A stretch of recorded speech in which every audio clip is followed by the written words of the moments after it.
SCO पूरे एशियाई क्षेत्र में शांति, समृद्धि और विकास के लिए एक महत्वपूर्ण प्लेटफॉर्म के रूप में उभरा है।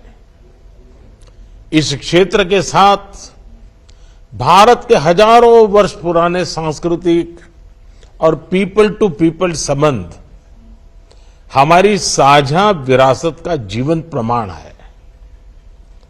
हम इस क्षेत्र को एक्सटेंडेड नेबरहुड ही नहीं, एक्सटेंडेड फैमिली की तरह देखते हैं।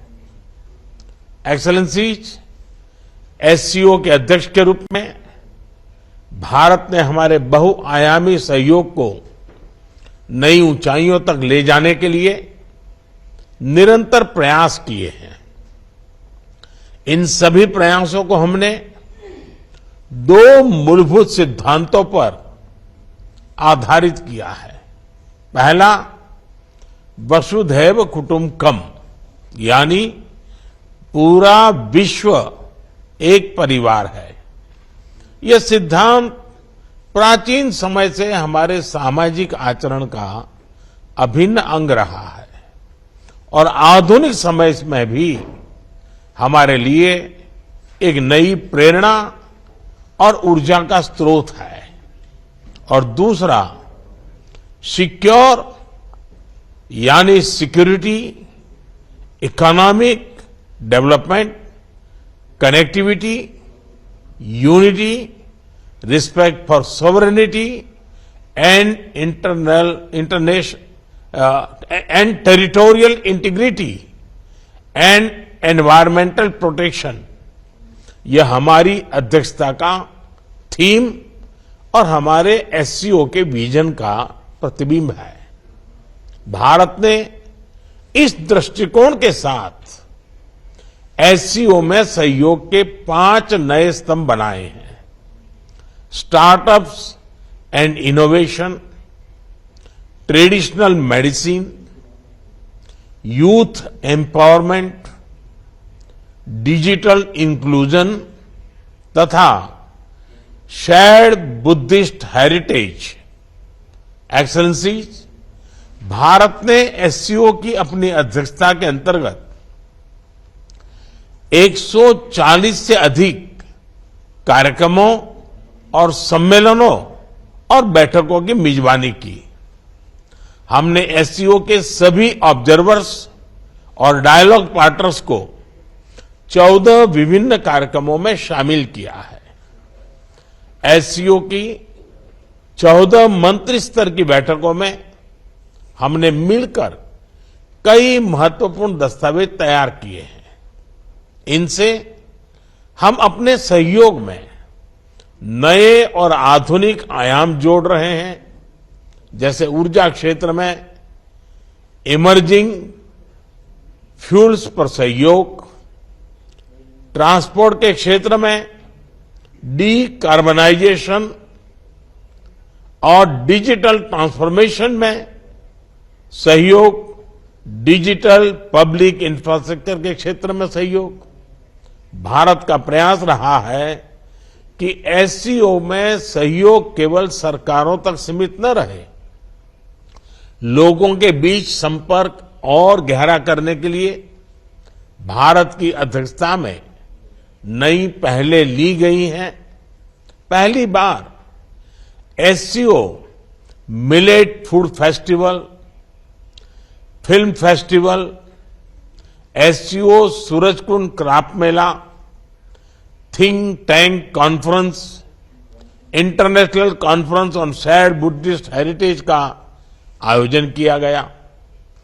एससीओ की पहली पर्यटन एवं सांस्कृतिक राजधानी इटर्नल सिटी वाराणसी अलग अलग कार्यक्रमों के लिए आकर्षण का केंद्र बनी।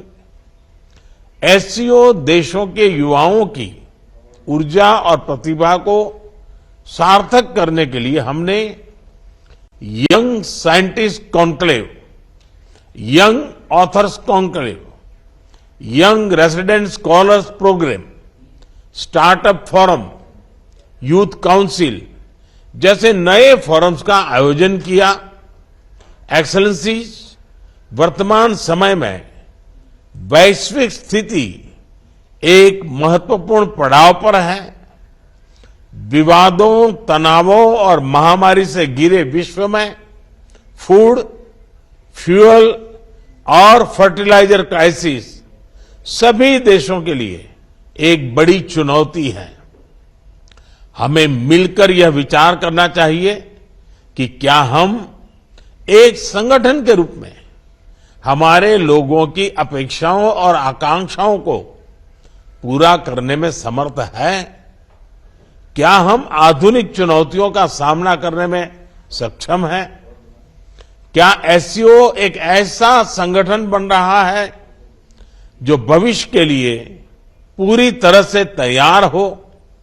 इस विषय में भारत एससीओ में सुधार और आधुनिकीकरण के प्रस्ताव का समर्थन करता है। एससीओ के अंतर्गत भाषा संबंधी बाधाओं को हटाने के लिए हमें भारत के AI based language platform Bhashini को सभी के साथ साझा करने में खुशी होगी।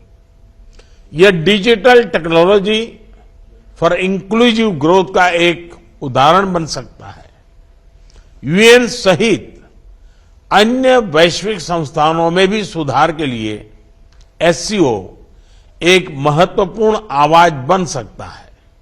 मुझे खुशी है कि आज ईरान एससीओ परिवार में एक नए सदस्य के रूप में जुड़ने जा रहा है। इसके लिए मैं राष्ट्रपति राइसी और ईरान के लोगों को बहुत बहुत शुभकामनाएं देता हूं। साथ ही हम बेलारूस की एससीओ सदस्यता के लिए मेमोरेंडम ऑफ ऑब्लिगेशन पर हस्ताक्षर करने का स्वागत करते हैं। आज एससीओ से जुड़ने में अन्य देशों की रुचि इस ऑर्गेनाइजेशन के महत्व का प्रमाण है। इस प्रक्रिया में यह आवश्यक है कि एससीओ का मूल फोकस मध्य एशियाई देशों के हितों और आकांक्षाओं पर केंद्रित रहे। एक्सेलेंसी, आतंकवाद क्षेत्रीय एवं वैश्विक शांति के लिए प्रमुख खतरा बना हुआ है। हम चुनौती से निपटने के लिए निर्णायक कार्रवाई आवश्यक है। आतंकवाद चाहे किसी भी रूप में हो, किसी भी अभिव्यक्ति में हो, हमें इसके विरुद्ध मिलकर लड़ाई करनी होगी। कुछ देश क्रॉस बॉर्डर टेररिज्म को अपनी नीतियों के इंस्ट्रूमेंट के रूप में इस्तेमाल करते हैं, आतंकवादियों को पनाह देते हैं। एससीओ को ऐसे देशों की आलोचना में कोई संकोच नहीं करना चाहिए। ऐसे गंभीर विषय पर दोहरे मापदंड के लिए कोई स्थान नहीं होना चाहिए।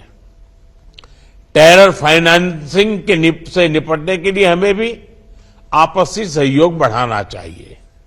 इसमें एससीओ के रेड्स मैकेनिज्म की महत्वपूर्ण भूमिका रही है। हमारे देशों के युवाओं के बीच रेडिकलाइजेशन के फैलावे को रोकने के लिए भी हमें और सक्रिय रूप से कदम उठाने चाहिए। रेडिकलाइजेशन के विषय में आज जारी की जा रही ज्वाइंट स्टेटमेंट हमारी साझा प्रतिबद्धता का प्रतीक है। एक्सेलेंसी, अफगानिस्तान की स्थिति का हम सभी की सुरक्षा पर सीधा प्रभाव पड़ा है। अफगानिस्तान को लेकर भारत की चिंताएं और अपेक्षाएं एससीओ के अधिकांश देशों के समान है।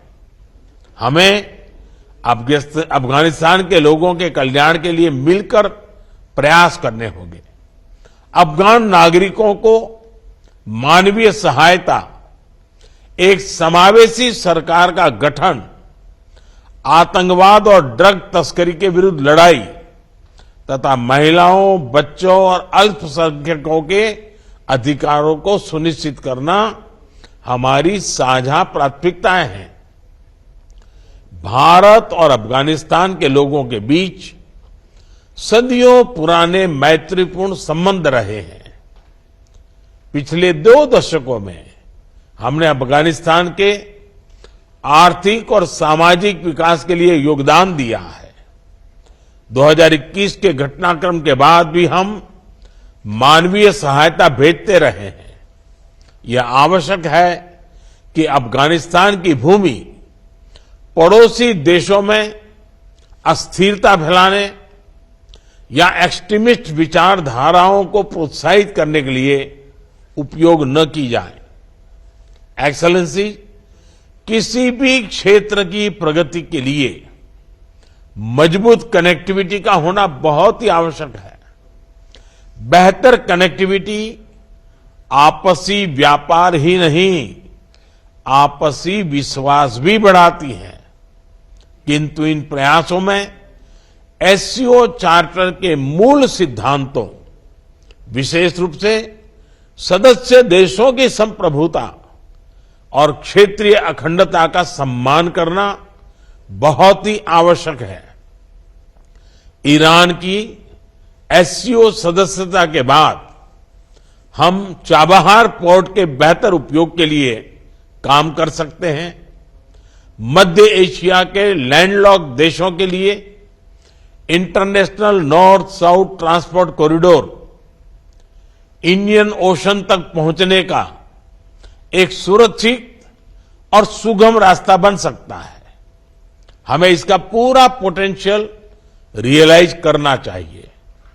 एक्सेलेंसी, एससीओ विश्व के 40% लोगों और वैश्विक अर्थव्यवस्था के लगभग 1/3 का प्रतिनिधित्व करता है और इस कारण यह हमारी साझा जिम्मेदारी है कि हम एक दूसरे की जरूरतों और संवेदनशीलताओं को समझें, बेहतर सहयोग तथा समन्वय के माध्यम से सभी चुनौतियों का समाधान करें और हमारे लोगों के कल्याण के लिए निरंतर प्रयास करें।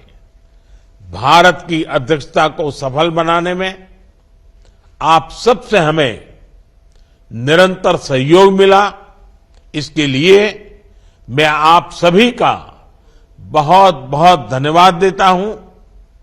मैं एससीओ के अगले अध्यक्ष कजाकिस्तान के राष्ट्रपति और मेरे मित्र प्रेसिडेंट टोकायेव को पूरे भारत की ओर से बहुत बहुत शुभकामनाएं देता हूं।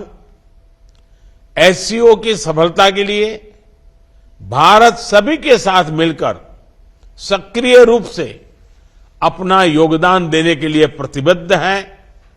बहुत बहुत धन्यवाद।